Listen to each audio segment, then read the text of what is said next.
बिस्मिल्लाहिर्रहमानिर्रहीम। अस्सलाम वालेकुम नादरीन, आप यूट्यूब चैनल देख रहे हैं। मैं इमरान खान हूँ। नादरीन, लगभग 48 घंटे के बाद या इससे पहले अमेरिका और ईरान के दरमियान मुज़ाकरात पाकिस्तान इस्लामाबाद में होंगे। उसके लिए कुछ तफसीलात आ गई हैं, कुछ चीज़ें जो हैं उन्हें खुफिया रखा गया है और सिक्योरिटी के ज़बरदस्त इंतजाम इस्लामाबाद में किए जा रहे हैं। ये इस्लामाबाद के लिए बड़ा इंपॉर्टेंट टाइम है कि इस्लामाबाद में एक बड़ी जंग के खात्मे के लिए मुज़ाकरात हो रहे हैं। इसराइल ये जंगबंदी नहीं चाहता। उसके लिए मुख्तलिफ चीज़ें जो इसराइल ने की हैं वो मैं आपके साथ अभी शेयर कर देता हूँ, जिसमें सबसे बड़ी चीज़ ये है कि लबनान के ऊपर शदीद तरीन बमबारी की गई है। इससे पहले कभी भी लबनान पे ऐसी बमबारी नहीं हुई इसराइल की जानिब से जैसी बमबारी विटनेस की गई कल के दिन में। यानी जो कुछ वहाँ पे हुआ, पूरा यूरोप जो है वो इसके लिए आवाज़ उठा रहा है। अच्छा, मुझे एक चीज़ और भी हैरत हो रही थी कि जो मुसलमान ममालिक या दुनिया के वो ममालिक जो अमरीकी अड्डों पे ईरान के अटैक पे आवाज़ उठाते थे, पाकिस्तान भी उनमें शामिल था। अक़वाम मुत्तहिदा में इस पर करारदाद भी आ गई कि अरब ममालिक में इक्का दुक्का शहादतें हुई हैं वहाँ पे, लेकिन जब अमरीकी अड्डों पे अटैक किया ईरान ने तो पूरी दुनिया में रोला पड़ गया था। लेकिन उतना रोला उस वक्त नहीं पड़ा जब लबनान के अंदर इसराइल ने शदीद तरीन बमबारी कर दी।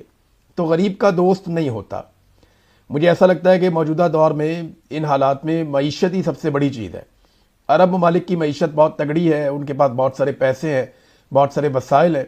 तो वहाँ पे अमरीकी अड्डे के ऊपर भी ईरान अटैक करता था तो मजम्मत होती थी और उसके ऊपर जो है वो सब खड़े होते थे, बल्कि मीडिया को कहा जाता था कि आप भी इसके खिलाफ आवाज़ उठाएं। लेकिन लबनान के ऊपर इसराइल जिस तरह की बमबारी कर रहा है, उस लेवल की आवाज़ तो देखिए सब उठा रहे हैं, लेकिन उस लेवल की आवाज़ नहीं उठाई जा रही। हाँ, यूरोप ने बड़ा शानदार तरीके से इसको उठाया, इस मामले को। स्पेन ने इस पर बहुत आवाज़ उठाई है, फ्रांस ने, इटली ने, यूके ने इस पे आवाज़ उठाई है, ऑस्ट्रेलिया ने इस पे आवाज़ उठाई है और वो फौरी तौर पे इसराइल को मजबूर करना चाहते हैं कि जंगबंदी हो।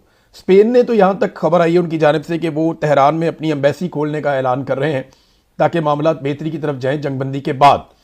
अब इसराइल के पास, मैं आपको बता रहा था कि वक्त बहुत कम है, उनके पास 1.5-2 दिन बाकी है। इसके बीच में उन्होंने कोई ना कोई शरारत करने की कोशिश करनी है, मुझे ऐसा लगता है, और शरारत वो लगातार कर भी रहे हैं। इसराइली वज़ीर-ए-आज़म का एक स्टेटमेंट आप देख लें, उसके बाद फिर मैं आपको बताता हूं कि ये किस नौयत की शरारत है। ये एक इसराइली वेबसाइट है, इन्होंने खबर जारी की है कि गुज़िश्ता रात सिक्योरिटी काबीना के इजलास में इसराइली वज़ीर-ए-आज़म नेतन्याहू ने कहा कि अमेरिका और ईरान के मुतालबात एक दूसरे से मेल नहीं खाते। हमें इंतज़ार करना होगा और देखना होगा कि नेतन्याहू ने मज़ीद क्या कहा कि अमेरिका ने इस बात का अहद किया है कि ईरान की जो यूरेनियम है उसको या तो मुज़ाकरात के ज़रिए या फिर दोबारा शुरू होने वाली लड़ाई के ज़रिए ख़त्म किया जाएगा। तो इजलास में मौजूद हुकाम का कहना था कि जंगबंदी की मुद्दत खत्म होने के बाद इसराइल की जानिब से दोबारा फौजी कार्रवाई का कभी इम्कान है। अब ये नेतन्याहू है, उनकी एक सिक्योरिटी की मीटिंग है, उसके अंदर वो ये कह रहे हैं कि उन्हें उम्मीद नहीं है कि अमेरिका और ईरान के मुतालबात एक दूसरे से मेल खाएंगे या किसी नतीजे पर ये पहुंचेंगे। लेकिन अगर ये बैठ जाएंगे और कोई शरारत नहीं होगी तो मुझे उम्मीद है कम से कम जंग से तो दुनिया बच जाएगी, जो होना भी चाहिए। तो इस्लामाबाद पे सबकी नजरें, सब ये देख रहे हैं कि इस्लामाबाद से नतीजा क्या निकलता है। लेकिन लबनान के ऊपर इसराइल की बमबारी हालात खराब कर रही है। इस पे जो एक स्टेटमेंट है ईरानी सदर का, वो बहुत अहम है। ईरान के हाथ ट्रिगर पर रहेंगे। ट्रिगर कहते हैं बंदूक का जहां से फायर की जाती है, वो ट्रिगर कहते हैं उसको। तो ईरान के हाथ भी ट्रिगर पर रहेंगे। ईरानी सदर का इसराइल पर जंगबंदी मुआहदे की खिलाफ वर्जी का इल्ज़ाम। ईरानी सदर ने लबनान में इसराइल के हमलों को जंगबंदी के मुआहदे की खुली खिलाफ वर्जी करार देते हुए कहा कि यह मुमकिना मुआहदे के अज़म की कमी का खतरनाक इशारा है। ईरानी सदर ने उस वक्त यह बयान दिया जब इसराइली फौज ने कहा कि इसने लबनान पर 100 से ज़ायद फ़िज़ाई हमले किए हैं। नेतन्याहू ने कहा कि इसराइल जहां भी ज़रूरी हुआ हमले जारी रखेगा। यह अभी नेतन्याहू का भी स्टेटमेंट आया हुआ है। अब उन्होंने यह कहा, ईरानी सदर ने, कि हमलों का तसलसल मुज़ाकरात को बेमानी बना देगा और ख़बरदार किया कि ईरान के हाथ ट्रिगर के ऊपर रहेंगे। तो लबनान एक ऐसी कड़ी है जहां पे इसराइली बमबारी हालात को खराब कर सकती है। इस बात को सारी दुनिया जानती है, इस बात को ईरानी भी जानते हैं, इसराइली भी जानते हैं, अमेरिकन को भी इस बात का इदराक है। और पाकिस्तान के प्राइम मिनिस्टर ने जो शुक्रिया वाला ट्वीट किया, जो खुशी वाला ट्वीट किया था, उस ट्वीट के अंदर बाकायदा लबनान का लफ्ज बोला था। देखिए, जो पहला ट्वीट था उस ट्वीट में कोई ऐसी बात नहीं थी, सिर्फ डेडलाइन में तौसी की दरखास्त थी। जो दूसरा ट्वीट है, और पहले ट्वीट के ऊपर ही ट्रंप ने जवाब दिया था, दूसरे ट्वीट को सबने देखा जरूर लेकिन किसी ने उसके ऊपर कमेंट नहीं किया। और ईरान उसी ट्वीट को लेकर कहता है कि प्राइम मिनिस्टर ने जब कह दिया था कि लबनान बीच में शामिल है तो फिर लबनान के मामले के ऊपर अमेरिका यू टर्न कैसे ले सकता है? यह है जनाब सवाल जिसका जवाब ढूंढा जा रहा है। बहरहाल नेतन्याहू का अपना एक स्टेटमेंट है, इसमें कालीबाफ जो स्पीकर हैं जिन्हें मुज़ाकरात के हवाले से बहुत इंपॉर्टेंट आदमी समझा जाता है, उन्होंने भी एक स्टेटमेंट दिया। उन्होंने कहा कि नंबर एक, ईरान के इत्तेहादी होने के नाते लबनान में मुज़ामती ब्लॉक के तमाम फरीक जंगबंदी का लाज़िम मलज़ूम हिस्सा है। यह 10 नकाती तजवीज़ का पहला नुक्ता उन्होंने कहा। वज़ीर आज़म शहबाज शरीफ ने अवामी सतह पर और वाज़े तौर पर लबनान के मसले पर जोर दिया है, अब इससे इनकार करने या पीछे हटने की कोई गुंजाइश नहीं है।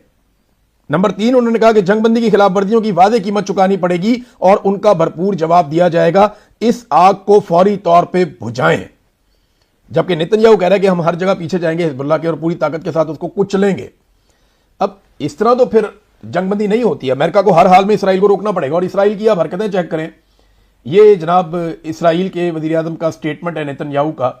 ये स्टेटमेंट आप देखें, आपको यहां से आइडिया हो जाएगा। पाकिस्तान काबिल एतमाद नहीं है। इसराइल के अंदर जंगबंदी और इस्लामाबाद के किरदार पर जनाब बहस शुरू हो गई है। और इसमें इसराइली वज़ीर आज़म बेंजामिन नेतन्याहू का कहना है कि अमेरिका और इसराइल के दरमियान जंगबंदी और मुज़ाकरात के बावजूद इनका मुल्क हिजबुल्लाह के खिलाफ जहां भी जरूरी हुआ कार्रवाइयां करेगा। इसराइल पहले ही मौके इख्तियार कर चुका है कि जंगबंदी लबनान पर लागू नहीं होती। ताहम ईरान का कहना है कि लबनान पर इसराइली हमलों का तसलसल, ये बीबीसी से मैं आपको बता रहा हूं खबर। उन्होंने कहा जनाब हमारा पैगाम बड़ा वाज़ेह है। इसराइल ने कहा कि जो कोई भी इसराइली शहरियों के खिलाफ कार्रवाई करेगा उसे निशाना बनाया जाएगा। फिर पाकिस्तान के हवाले से जब यह कहा जाता है कि पाकिस्तानी वज़ीर आज़म शहबाज शरीफ ने जंगबंदी में लबनान पर लागू होने का बयान दिया था, तमाम अमरीकी नायब सदर जेडी वेंस ने इसे गलत फहमी से तशबीह दिया। नेतन्याहू के बयान अलग हैं और पाकिस्तान को जनाब कहा जा रहा है, और इसराइली ये कहेंगे कि पाकिस्तान काबिल एतमाद नहीं है। क्या पिद्दी और क्या पिद्दी का शोरबा। यानी इसराइलियों का अपनी पूरी दुनिया में क्या एतमाद है? सारी दुनिया जानती है वादा खिलाफ है, सारी दुनिया जानती है कि ये अग्रेशन करते हैं, सारी दुनिया जानती है जो इंसानी हकूक की पामालियां इन्होंने की है।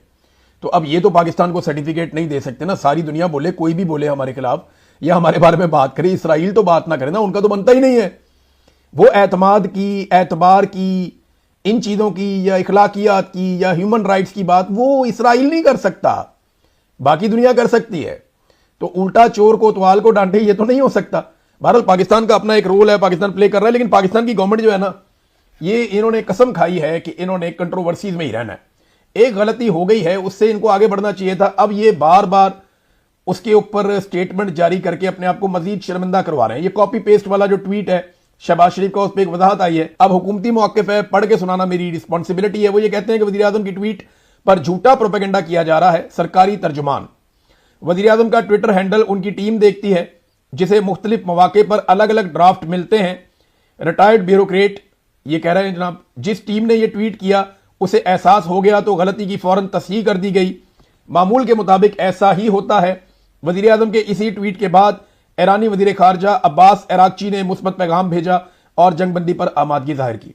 वज़ीर आज़म और फील्ड मार्शल की कोशिशों की अमेरिका, ईरान, सऊदी अरब, चीन और खलीजी ममालिक ने भी तारीफ की। बिल्कुल की है, सबने तारीफ की है कि पाकिस्तान ने बड़ी कोशिश की है अमन के लिए, और पाकिस्तान के पास दूसरा रास्ता कोई नहीं था। पाकिस्तान पर दबाव बहुत ज्यादा था, लेकिन पाकिस्तान की आवाम को भी शाबाश के, उन्होंने भी साथ में अपना दबाव डालकर रखा।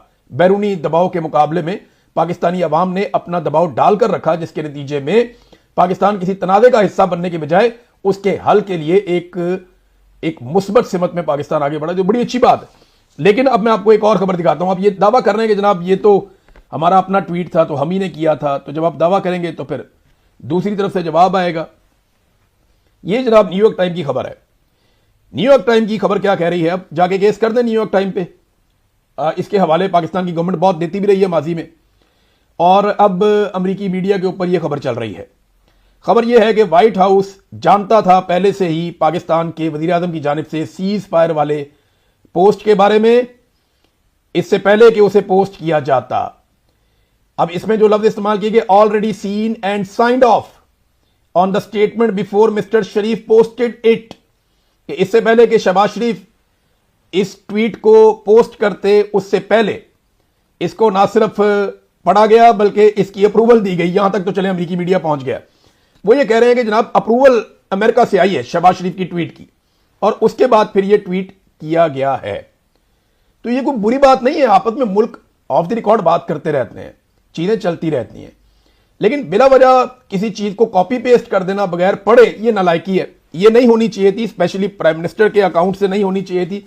तो जितना ज्यादा हुकूमत इसके अंदर जा रही है, हुकूमत के लिए शर्मिंदगी हो रही। और कल को डोनाल्ड ट्रंप को आप जानते नहीं है, उसने मोहम्मद बिन सलमान के बारे में इतनी बदतमीजी कर दी, तो डोनाल्ड ट्रंप किसी भी उठ के कह देगा कि शहबाज शरीफ को तो ट्वीट भी हमने भिजवाया था करने के लिए, हम अमन को मौका देना चाहते थे, तो फिर आप क्या करेंगे?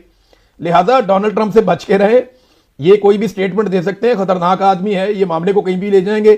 अब इसमें जो है वो एक मरतबा फिर ये अमेरिका से, व्हाइट हाउस से खबर निकलती है, और ये खबर न्यूयॉर्क टाइम जो है वो खबर देता है। डोनाल्ड ट्रंप को बहुत गुस्सा है न्यूयॉर्क टाइम पे भी और CNN पे भी, वो इन दोनों को धमकियां भी लगाता रहता है, इनको दुश्मन भी करार देता रहता है। लेकिन लगातार ये अमेरिकी मीडिया डोनाल्ड ट्रंप के बारे में रिपोर्ट कर रहा है, पॉजिटिव और नेगेटिव दोनों तरह की चीजें, ज्यादा चीजें नेगेटिव ही रिपोर्ट हो रही हैं। आजकल डोनाल्ड ट्रंप के सितारे जो हैं वो गर्दिश में हैं। नाज़रीन, यहां जो है वो छोटी छोटी डेवलपमेंट पे बहुत बड़ी बड़ी खबरें बन रही हैं इस वक्त। माहौल ही ऐसा है तो बड़ा मुतात रहना पड़ता है। अभी एक पाकिस्तान में ईरानी सफीर हैं, उन्होंने एक ट्वीट किया, उन्होंने बताया जनाब कि जुमेरात को ईरानी वफद पहुंचेगा रात के वक्त, और फिर बाद में उन्होंने अपना ट्वीट डिलीट कर दिया। उससे बहुत सारे लोगों ने यह कहना शुरू कर दिया कि शायद ईरानी वफद नाराज हो गया है या हालात बदल गए हैं। मुझे ऐसा नहीं लगता, मैंने अपने सोर्सेज से पता किया, उन्होंने कहा सिक्योरिटी रीजन हो सकते हैं, और पाकिस्तान की जानिब से गालिबन सिक्योरिटी फोर्सेज की जानिब से रिक्वेस्ट की गई होगी कि आप इन चीज़ों को खुफिया रखें और ज़्यादा इसको पब्लिक ना करें, उससे जो है वो इंफॉर्मेशन बाहर जाती है, तो इंफॉर्मेशन बाहर निकालने से गुरेज किया जाए। मुमकिन है कि ये चीज़ सिक्योरिटी रीजन की वजह से ही हुई हो, क्योंकि मुज़ाकरात तो होने चाहिए और इस्लामाबाद में होंगे तो पाकिस्तान को ज़रा इसका फ़ायदा भी होगा, पाकिस्तान जो है वो हाईलाइट होगा मज़ीद, और पाकिस्तान को इसमें आलमी सतह पे फ़ायदा होगा कि पाकिस्तान ने अमन के लिए किरदार अदा किया। लेकिन इसराइल पूरी कोशिश करेगा, वो पाकिस्तान को मुतनाज़ बनाएगा, वो इस जंगबंदी को मुतनाज़ बनाएगा, वो ईरान के खिलाफ कोई ना कोई एक्टिविटी करेगा। इस रीजन में कोई भी फॉल्स फ्लैग ऑपरेशन हो सकता है, और याद रखिएगा फॉल्स फ्लैग ऑपरेशन अगर इस रीजन में कहीं पे होगा तो मुझे ऐसा लगता है कि यूएई में या बहरीन में हो सकता है, क्योंकि इन दो ममालिक के इसराइल के साथ ताल्लुकात भी अच्छे हैं। अगर कहीं और पे होगा तो वहां की गवर्नमेंट शायद सच बोल दे कि जनाब ये ऑपरेशन कैसे हुआ, या किसने किया, या ये धमाका कैसे हुआ, ये चीज़ कैसे हुई। लेकिन यूएई और बहरीन जो है उनके ताल्लुकात इसराइल के साथ अच्छे हैं। अगर अमेरिका सच्ची नीयत के साथ चाहता है जंगबंदी, तो उसके पास तो सारे वसाइल हैं, वो जंगबंदी कर सकता है। लेकिन डोनाल्ड ट्रंप ने एक मरतबा फिर धमकी लगा दी है। डोनाल्ड ट्रंप का एक प्रॉब्लम यह है कि ऐसा लगता है कि उन्हें खाना हजम नहीं होता जब तक दिन में वो 2-3 दफा धमकी ना लगा दें। अब ये डोनाल्ड ट्रंप की जो ताज़ा धमकी है ये भी आप सुन लीजिए। ट्रंप ने कहा कि हतमी मुआहदे की पूरी तामील नहीं हुई तो शूटिंग दोबारा शुरू हो जाएगी। अमरीकी सदर ने कहा कि जब तक एक हकीकी और हतमी मुआहदा नहीं हो जाता तब तक पहले से तबाहशुदा दुश्मन के खिलाफ तमाम जरूरी इकदाम अमरीकी बहरी और हवाई जहाज और फौजी अमला, इजाफी गोला बारूद, हथियार और इसके लिए दरकार हर चीज के साथ ईरान के आसपास हम मौजूद रहेंगे। उन्होंने कहा कि अगर किसी भी वजह से मुआहदा नहीं होता, जिसके इम्कानात बहुत कम है, तो ऐसी सूरत में दोबारा लड़ाई शुरू हो जाएगी जो पहले से कहीं बड़े पैमाने पर होगी। तो ट्रंप ने थोड़ी देर के बाद धमकी लगानी होती है। एक धमकी वो दिन में नेटो को लगाते हैं, एक आधी धमकी डोनाल्ड ट्रंप दिन में यूरोप को लगाते हैं, एक आधी धमकी डोनाल्ड ट्रंप दिन में अमेरिका के आसपास जो ममालिक हैं, कभी क्यूबा को लगा देते हैं, कभी इसको, कभी उसको, वेनेजुएला को, तो एक आधी धमकी वहां लगाते हैं और एक आधी धमकी जो है वो लगा देते हैं डोनाल्ड ट्रंप रोजाना की बुनियाद पे इसको, ईरान को। और फिर माजी में वो और मुल्कों को भी धमकी लगाते रहे, कभी चाइना को, कभी रशिया को। तो डोनाल्ड ट्रंप जब तक धमकी लगाए ना, कोई भड़क ना मारे, मुझे लगता है उनका खाना हजम नहीं होता। यूरोपीय ममालिक ने डोनाल्ड ट्रंप को एक बात कही थी कि जब तक जंगबंदी नहीं होती हम अपनी सिक्योरिटी के लिए आपने हुरमज में अपनी फोर्सेस को नहीं भेज सकते। लेकिन अब क्योंकि जंगबंदी है तो डोनाल्ड ट्रंप ने बड़ी शिद्दत के साथ ये कहना शुरू कर दिया है यूरोपीय ममालिक को, खासतौर पे जो नेटो के मेंबर हैं, कि आप अब अपनी फोर्सेस को भिजवाएं। अब इसमें जर्मनी से खबर रिपोर्ट हुई है उनके जरीदे में, और इस खबर के मुताबिक सदर ट्रंप ने यूरोपीय इत्तेहादियों को आबनाए हुरमज में बहरी बेड़ों की तैनाती समेत ठोस फौजी मदद फराम करने के लिए डेडलाइन दे दी है। नेटो के सेक्रेटरी जनरल मार्क रूटे ने यूरोपीय ममालिक को मुतला किया है कि तनाज़े के आगाज से अब तक किए गए महज सियासी वादे अब काफी नहीं है। मार्क रूटे ने यह अल्टीमेटम व्हाइट हाउस में सदर ट्रंप से मुलाकात के बाद पहुंचाया है। अब आप ये समझें कि इन 2 हफ्तों में अमेरिका की कोशिश होगी या तो जंगबंदी हो जाए, अमेरिकन मुतालबात के मुताबिक चीजें हल हो जाएं, या दूसरा उनकी कोशिश होगी कि वो अपने पुराने इत्तेहादियों को घेर घार के आबनाए हुरमुज़ में और खलीजी ममालिक में जिस जिस जगह पे ज़रूरी है वो वहाँ पे तैनात कर दें, ताकि ये सारे ममालिक में इस लड़ाई में शामिल हो जाएं। तो ज़बरदस्ती इन ममालिक को भी साथ लड़ाई में अमेरिका घसीट लेगा अगर ईरान के साथ मुज़ाकरात कामयाब नहीं होते तो डोनाल्ड ट्रंप ने ये एक चाल चली है, 2 हफ्ते का टाइम है इनके पास। देखना यह है कि हफ्ते वाले दिन मुज़ाकरात का नतीजा क्या निकलता है और हफ्ते के दिन से पहले इसराइल ऐसा क्या कर पाता है कि वो मुज़ाकरात होने ना दे। नाज़रीन, पाकिस्तान से चंद छोटी छोटी खबरें हैं, मैं आपके साथ शेयर कर देता हूं। एक तो ये कि आज 9 अप्रैल है, 9 और 10 अप्रैल की रात को इमरान खान साहब की हुकूमत तब्दील की गई थी। एक रजीम चेंज ऑपरेशन किया गया था पाकिस्तान की मिलिट्री एस्टेब्लिशमेंट की जानिब से और सारी पॉलिटिकल पार्टीज को मिलाकर इन्होंने इमरान खान के खिलाफ एक महाज बना दिया था। मैं उसका गवाह था, बहुत सारे और सहाफ़ी, खासतौर पर शहीद अरशद शरीफ भी इसके गवाह थे। हमने सारी चीज़ें देखी थी। इस पर मैं नेक्स्ट एक वीलॉग करूंगा, तफसीलात आपके सामने बहुत सारी मैं ऐसी रखूंगा जो आपको वाकई में एक दफ़ा हिलाएंगी कि इन्होंने कहा क्या था और हुआ क्या और किस तरीके से ये सारा कुछ किया गया। बहुत सारी चीज़ें मैं आपके सामने रखूंगा। तो इस हवाले से पाकिस्तान तहरीक इंसाफ ने एक डाटा भी जारी किया है और अभी तो और बहुत सारा डाटा आएगा। लेकिन मईशत की तबाही कैसे हुई है, जो शरह नमू थी तरक्की की वो 6.18% से कम होकर 3.09% पे आज 4 साल बाद। बेरोजगारी की शरह 6.3 से बढ़ के 7.1% तक है आज इतने सालों के बाद। 22 साल की सबसे ज्यादा बेरोजगारी अब हो रही है। और 4.21% ज़रई तरक्की थी इमरान खान के दौर में, जो अब 1.51% है, बहुत कम, आधी से भी बहुत कम। और बजट खसारा जो है वो इमरान खान के दौर में 3,165 बिलियन रुपए था और आज 6,168 बिलियन रुपए है, लगभग डबल बजट खसारा भी 4 साल के बाद हो गया है। और पाकिस्तान के कर्जे जो है इन्होंने दुगने कर दिए हैं। मईशत का इन्होंने सरमायाकारी 50 साल की कम तरीन सतह पे आ गई है। तो ये मईशत की तबाही तो हुई है। ये तकाबली जायजा आप जब भी लेंगे आपको समझ आएगी कि रिजीम चेंज ऑपरेशन के बाद पाकिस्तान आगे नहीं गया बल्कि पाकिस्तान पीछे गया है। एक और स्टेटमेंट जो है वो सरकार की तरफ से आया कि 15-20 दिन में जो पेट्रोल है उस पर आवाम को रिलीफ मिलेगा। देखें, मेरा भी ये मुतालबा है, हर पाकिस्तानी ये चाहता है कि फौरी तौर पर रिलीफ दिया जाए। जब आलमी मंडी में तेल महंगा हुआ था तो अजीबो गरीब तरीके से रातों रात कीमत बढ़ा दी गई थी। तब तो ये नहीं कहा था कि जनाब पुराना स्टॉक पड़ा हुआ है, जब नया आएगा तो महंगा करेंगे। अब ये कह रहे हैं जनाब पुराना स्टॉक पड़ा हुआ है, जब नया आएगा तो महंगा, तो सस्ता करेंगे। तो सस्ता करते हुए लंबा टाइम, महंगा करते हुए धड़ाधड़ आप महंगा कर देते हैं पेट्रोल। ये कौम के साथ ज्यादती है। कौम को जो है वो आप अपनी कौम समझें। ये लूट का माल नहीं है कि आप आ गए किसी ऐसी जगह पे जिस पे आपने कब्जा किया हुआ है। ये लूट का माल नहीं है। ये पाकिस्तान है, हमारा मुल्क है, ऐसी जगह नहीं है जहां पे आपने कब्जा किया हुआ और आप लूट मार करेंगे।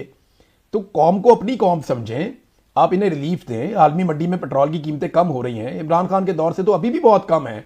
तो आप कम से कम उतने का तो पेट्रोल बेचें जितने का इमरान खान बेच रहा था। चले उससे सस्ता ना करें, लेकिन आलमी मंडी में उससे सस्ता है तो आप पाकिस्तानी मंडी में उतने का ही बेच दें।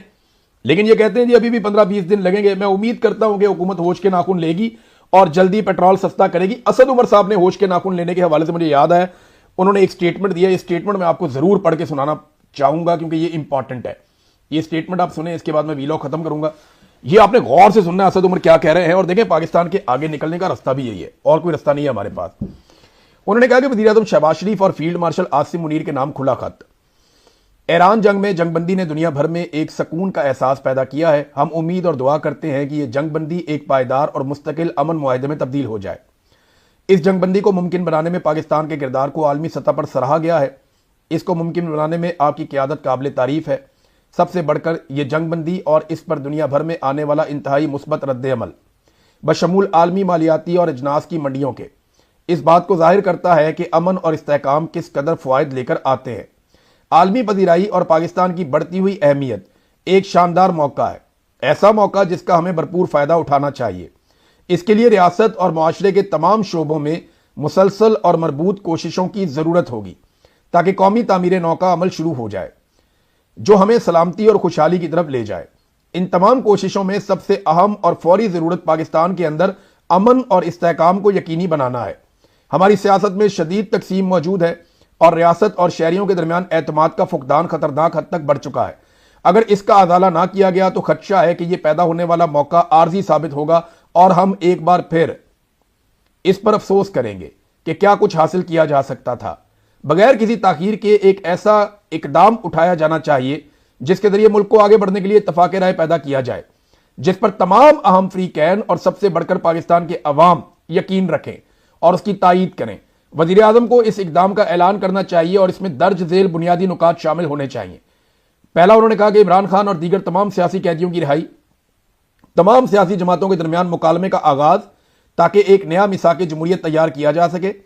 आइंदा इंतखाबात और इस्लाहात के लिए टाइम टेबल पर इत्तफाक, जिसमें इलेक्शन कमीशन की असर नौ तश्कील और इस अबूरी मुद्दत के लिए तमाम सियासी जमातों के लिए ज़ाब्ता इखलाक शामिल हो, जो अगले इंतखाबात से पहले नाफिज किया जाए। अगले इंतखाबात तक हुक्मरानी के ढांचे पर इत्तफाक, मंदरजा वाला तमाम इकदामात आइन के दायरे में रहते हुए किए जाएं। इस हकीकत को तस्लीम करते हुए कि मुल्क में हतमी इख्तियार पाकिस्तान के अवाम के पास है। पाकिस्तानी अवाम चाहते हैं कि कौमी क़यादत मौके की नज़ाकत को समझे, ज़ाती हत्ता के इदारा जाती मफादात से बालातर होकर मुल्क को तरक्की और शमूलियती खुशहाली के एक नए रस्ते पर डाले। मुझे यकीन है कि हमारे वो रहनुमा जो इस कौमी तामीर नौ के मुआहदे का हिस्सा बनेंगे, इनका नाम तारीख में इन मर्दों और औरतों के तौर पर लिखे जाएंगे जिन्होंने एक बार फिर पाकिस्तान को इस रस्ते पे डाल दिया जिसका ख्वाब बानियाने पाकिस्तान ने कायदे आज़म की लीडरशिप में देखा था। अल्लाह आपको ऐसे फैसले करने की तौफीक दे जो पाकिस्तान के अवाम के बेहतरीन मफाद में हो। खैरंदेश असद उमर। ये बहुत इंपॉर्टेंट पैगाम है, अगर इसे कोई समझे तो पाकिस्तान का हल है इसमें। आप आज पाकिस्तान के अंदर सियासी बदलाबाजी बंद करें। सारी पॉलिटिकल पार्टियों को मार पड़ गई, पीपल्स पार्टी को बहुत मार पड़ गई, PMLN को मार पड़ गई, PTI का भुड़कस निकाल दिया। अगर किसी को नहीं मार पड़ी तो वो एस्टेब्लिशमेंट है जो सबको बारी बारी मारती है। मेरे ख्याल में सारी पॉलिटिकल पार्टीज को बैठ के एक हल निकालना चाहिए, सबको बैठकर फैसला करना चाहिए और एस्टेब्लिशमेंट को अपनी इज्जत की खातिर वापस अपनी डोमेन में जाना चाहिए, पाकिस्तान को आगे बढ़ने देना चाहिए। आप हल निकालें, पाकिस्तान में बहुत पोटेंशियल है, पाकिस्तान आगे चला जाएगा। आज भी ये मौका है। असद उमर ने जो बात की है ये बात गलत नहीं है, बस जिद छोड़नी पड़ेगी। अब तक के लिए इतना ही। अपना ख्याल रखिएगा, अपने चैनल का भी। अल्लाह हाफिज।